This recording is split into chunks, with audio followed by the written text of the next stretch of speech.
Hey y'all, this is Kennedy Scales, and you're watching Everything Ken, the show.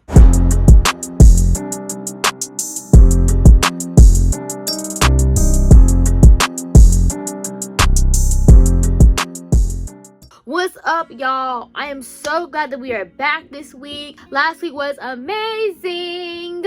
Okay, we got to meet Trey Baker, who is a student here at Hampton University. We got to hear his story about him winning the Target contest with his design. But this week, we have a new guest star, Eliana, who is also a Hampton University student, who is going to be bringing you guys part of the special of this episode for Black History Month, talking about the George Floyd case, her experience with it, and also her experience of being in the midst of all the rioting and protesting and all the just unfair treatment that she was put through during this time, as she is from Minnesota. So I cannot wait for you all to hear that and what she has to say, to get a little bit of the blackishness of it all for Black History Month.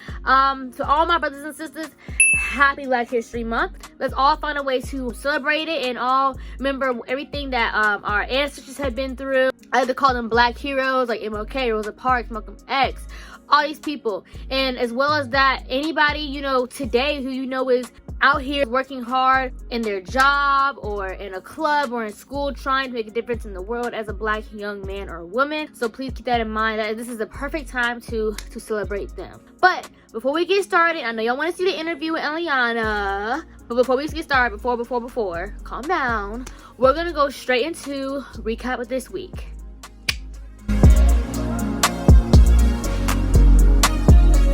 So this week, like I already mentioned, is Black History Month, right? So I know that there has been a lot of things going on during Black History Month, but all that being said, there are many good things going on, but there's been some sad news that I hate to report, but it is happening. There has been a number of bombings all over the country at HBCUs. So here's a list of some of the HBCUs that have received bomb threats over the past couple of days, and I just think that it's just disgusting to even have to deal with this time Black History Month started. I just think that it's so horrible that it's how we're starting out, and I really do hope that this somehow as well though has an impact on us to where we can continue to fight for more equality. For some reason there is a more racial reasoning behind why these are happening at only HBCUs, but I do hope that everybody is being safe, and I do hope that this is being taken care of as soon as possible. But Black History Month, people are not gonna always change, y'all. We can fight and protest as much as we want. Not everybody's gonna change if they don't want to change. So we have to just keep on fighting peacefully, respectfully, and keeping our guard up and just being careful. Okay. Some other news that I have for this week was, y'all, Rihanna is pregnant. Okay, so I know that might sound crazy. I would have never thought that she would have had a kid. I don't know, out of all the celebrities I've been thinking about, I never thought about her having a kid. Not for any particular reason, just because she hasn't really been that active, I guess, when it comes to her music and stuff like that. So whenever I listen to other artists, I'm always, thinking of them and what they may have going on. But Rihanna's been, real low-key, focusing on her makeup and things like that. And I just think that it's amazing that she has this beautiful life figure coming into her life. And I really just hope that this child can have a wonderful life. And I hope that she enjoys this child and that things go well for her. And I'm honestly really excited. I think it's a big change for her and for her fans who like her. I think that this is an amazing thing, something different, something new, something positive that's happening. And I just think that we should take advantage of the moment to celebrate and just be proud of her of becoming a new mom. So congratulations, Rihanna. Cannot wait to meet the new baby boy or girl soon. Okay, this is what y'all all been waiting for, right? Let's go ahead and hop right into the interview. Meet Eliana Ofori. Hey guys, I'm here today with Eliana Ofori. Hi. She's a freshman here at Hampton University, and today she's going to be joining us on our show. Yeah. All right, so we're going to go ahead and get into a few questions, asking her about her experience with the George Floyd case. She is from Minnesota. She had a hands-on experience with this, and she was even involved in some of the protesting. So I just cannot wait to hear her story about this, and I'm sure you guys are waiting as well. So my first question for you is, so explain to us, what was your experience with all of this? Well, as she said before, I am from Minnesota, so I really had a very first-hand experience. Like, as soon as he died, well, George Floyd, that is, as soon as he died, everyone was outside immediately. Everyone was in the streets, and in the streets, I mean, as like Minneapolis, in the Minneapolis area, specifically downtown. People were in the streets from like day to night, and it was very hectic, I can say. It wasn't really, I'd say when it's morning time, it was really peaceful. And then once it got dark, it was a lot of like fires. It was a lot of like chaotic things going on. And that's more of what you saw like on the news and stuff like that. You never really saw the peaceful part. But my experience, it was really eye-opening, to be honest, because as a lot of people know, Minnesota is like 80% Caucasian. You know, so majority of people out there were white people. It wasn't even majority black. So it was really eye-opening to see people of other races and other colors fight for the same thing you are fighting for, and like fight for justice for you and not something that concerns them itself. And I had a lot of conversations with like people talking about like how this is and how this affects other people that aren't black. Okay. Yeah. So, all right, so, you know, it's Black History Month, okay?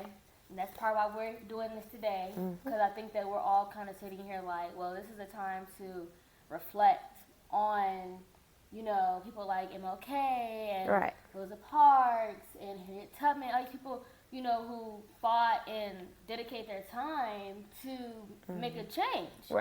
And so I guess the question here would be like, do you think that things have changed, and like where do you think that we can start to change? You know, like where do you think we could begin if there hasn't been a lot of change? And when I say us, I mean like as a country and all, blacks, whites, Hispanics, everybody. I feel like where we need to start the change is the education system. I feel like the biggest problem with getting change with like equality for black people is the education system. A lot of people are ignorant to what happens to us, and a lot of people don't understand like the severity of it at all. They think that was back in the 60s or that was back during slavery time. They don't understand that it still happens till today, because the education system, I can say, very much failed us when it comes to giving us knowledge on what really happens to black people, and that it continues to still happen. So only people who experience it, people like us, we know that it's a problem, but changes are going to happen until everybody knows it's a problem and everyone is on that same page about changing the problem.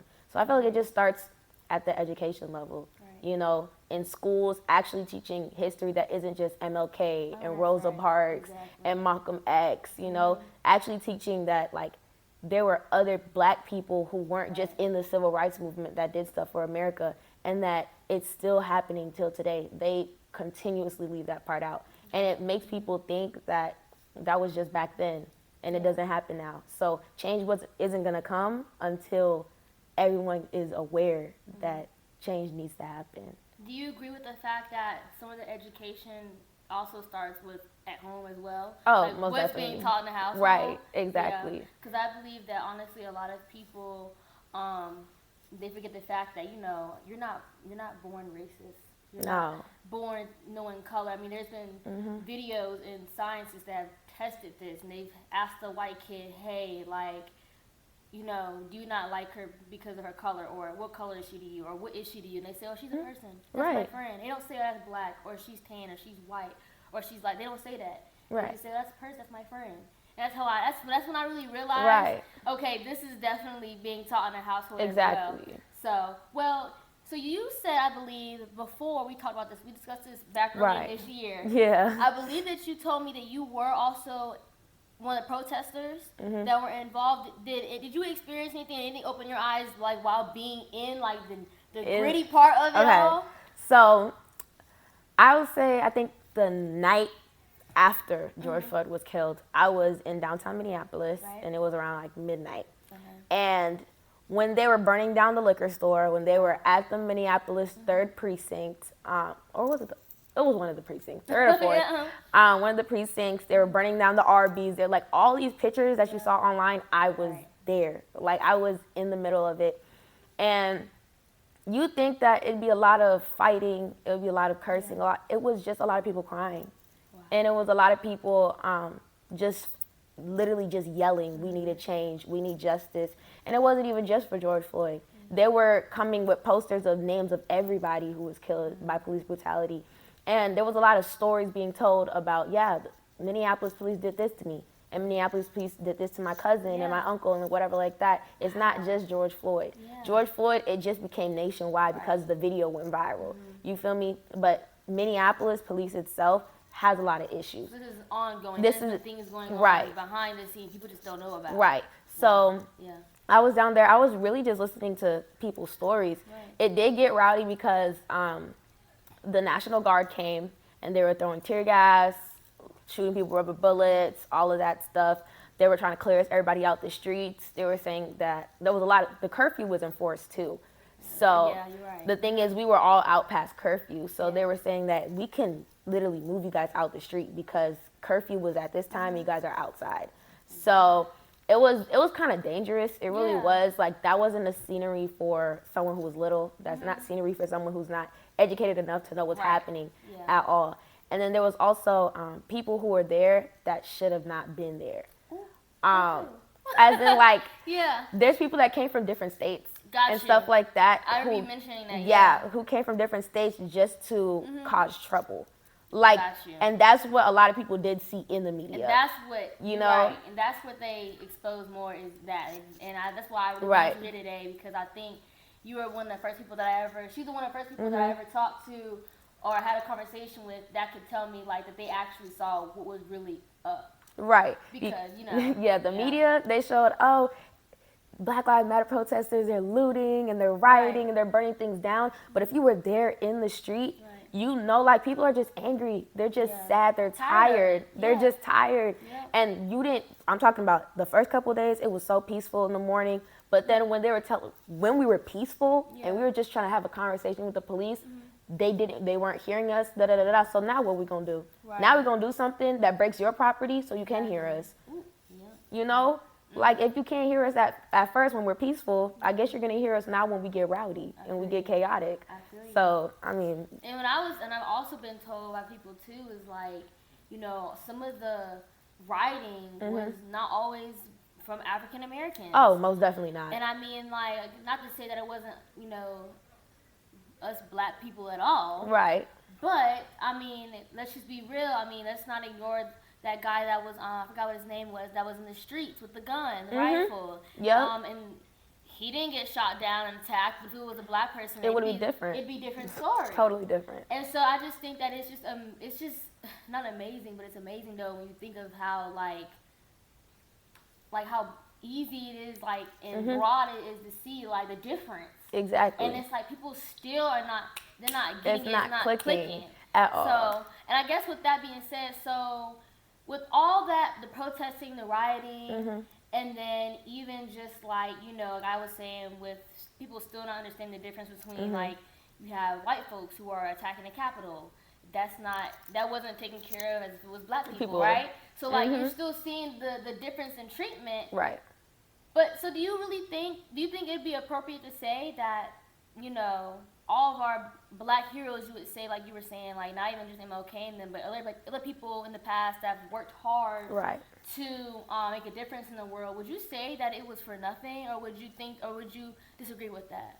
I wouldn't say it's not for nothing. I'd say it was relevant for their time period. Got you. I'd say there was leaders and people who stood up in their time to face the issues that they were facing then. Got you. And that worked for them back then. Yeah. It's great to honor them. It's great to recognize what they did, because if they didn't do what they did, we would not have the freedom and the rights that we have today. Right. But I'm not saying that it's changing what's happening to us. Got you. Like, Martin Luther King march, when Malcolm X fought, all of that stuff, it helped with segregation. We're not segregated no more. So now, improvement, you see, we saw an improvement, but now in this time period, now who's stepping up? Who's going out there fighting for change? You know, it wasn't for nothing, because they did what they had to do. Now we have to do what we have to do. So you think it's time for our generation to step up? We need an MLK. Right. We need a Rosa Parks. Like, we need somebody. Right. And I think that's one thing about our generation is, like, we're so, like, technology. Like, we'll post about it. But you won't go outside. But we won't go outside. Right. The streets. And I think that is one thing that we could really change about the generation when it comes to trying to improve this country and fighting for equality and things like that. Yeah. Well, y'all, I'm so glad she was able to join us today on the show, and I hope you guys enjoyed her story. If you have any questions, I'll put her information down here below. Hope you all have a great day. And once again, I'm Kennedy Scales, and this is Eliana Afori. And we're going to head on to the next part of the episode. Bye! Honestly though, y'all, I hope that you guys enjoyed the interview with Eliana Afori. We love her. Love you, Eliana. Mwah. Okay, and I think that what she said was amazing. It was beautiful. I think that hopefully, I really hope that it impacts some people, and some people can really get a good understanding and a deeper connection, or see the inside point of view of, you know, all of the rioting and protesting that was going on during the time, and I think you can really see her, you know, her pain and, you know, things that she went through out during this time. And I think that we could all see it during that time, honestly. But I think it was great to have someone that, you know, we could kind of all relate to, that we kind of know, and that seems very involved in the community, and just that can really just reach out to you guys and like let you all know what was going on during that time. All right, hear me out for our good news.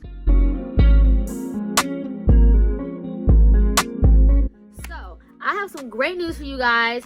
If you watch Netflix, if you ever seen the show called Raising Dion, it is officially out on Netflix as of Tuesday, y'all. As of Tuesday, season 2 of Raising Dion, I repeat, is finally out. Now, Netflix, I don't know what y'all got going on. It take y'all a long time to get stuff out. And I know nobody's seen Stranger Things since, I don't know, like 10 years ago. But, hey, they got on this though. Raising Dion is officially back out, ladies and gentlemen. And although we're waiting on other shows to come back out, like Stranger Things, Raising Dion will definitely keep us distracted for a little bit longer, because I cannot wait to watch this show. And I know many of you guys cannot wait as well. I know for a fact it's going to be wonderful. It's going to be amazing. I think it's such a great show because it really can relate to family, and it can also relate to friendships. I just cannot wait to watch it. I haven't watched it yet. I've been so busy this week, but I really cannot wait to watch it. If you have watched it, please drop it down below in the comment section if you watched it, if it's worth watching, because I'm gonna watch it this weekend when I have some time, but I really would like to know if it's actually worth watching.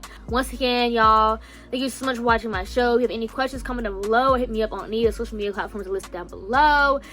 If you want an interview, you want something that you want to bring to my attention or to my channel, do not be afraid to click down in the description box on the link where there's a form where you can sign up to have an interview at a time and things like that, or you can just talk to me in person if you know where to find me.